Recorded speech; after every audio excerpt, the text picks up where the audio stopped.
Image copyright Getty Images. The head of the Labour Party's disputes panel has quit after it emerged she had opposed the suspension of a council candidate accused of Holocaust denial. Christine Shawcroft sent an email calling for the reinstatement of Alan Bull, who had been due to stand in local elections in Peterborough in May. In a statement she said she had not been aware of the abhorrent Facebook post that led to his suspension. Mr. Bull has told the Peterborough Telegraph his posts were doctored. Ms. Shawcroft, a director of the pro-Corbyn Momentum Group, only became the head of the Disputes Committee, which investigates allegations of UAL harassment, anti-Semitism and disciplinary breaches, in January.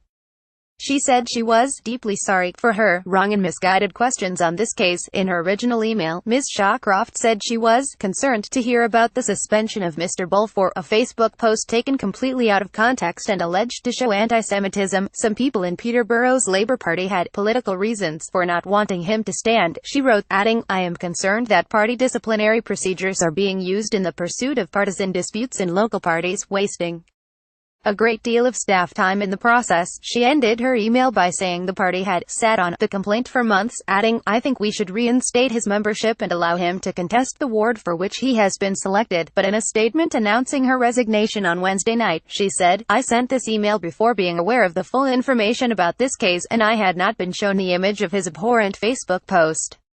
Had I seen this image, I would not have requested that the decision to suspend him be reconsidered. I am deeply sorry for having done so. In a reference to Monday's demonstration by Jewish groups against the Labour leadership, she added, this week we have seen a clear expression of the pain and hurt that has been caused to Jewish members of our party and the wider Jewish community by anti-Semitic abuse in language, and by the reality of anti-Semitism being denied and downplayed by others. Profoundly concerned. In light of this, I have decided to stand down as chair of the disputes panel to ensure my wrong and misguided questions on this case do not cause doubt or anxiety about our processes. Image caption Jewish groups protested outside Parliament earlier this week. The BBC has attempted to contact Mr. Bull. Ms. Shawcroft's resignation broke as Labour leader Jeremy Corbyn used an interview with Jewish News to describe anti-Semitism as a cancer in our society. Mr. Corbyn, who has faced criticism for questioning the removal of a mural that was branded anti-Semitic in 2012, said, I'm not an anti-Semite in any way, never have been, never will be. Asked about criticism by some of his supporters of MPs who joined the demonstration, he said, any abuse makes me profoundly concerned, and any abuse that is done is certainly not done in my name. People have a right to speak out and a right to demonstrate, and that surely is something that is intrinsic in any democratic society.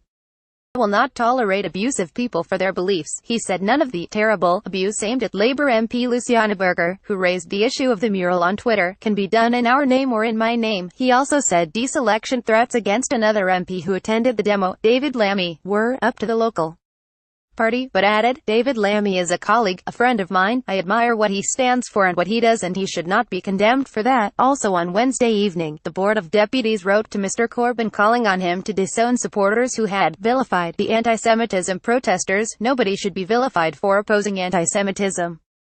Those Labour Party members and Labour supporting blogs pushing the abuse are largely doing so in your name, the letter said.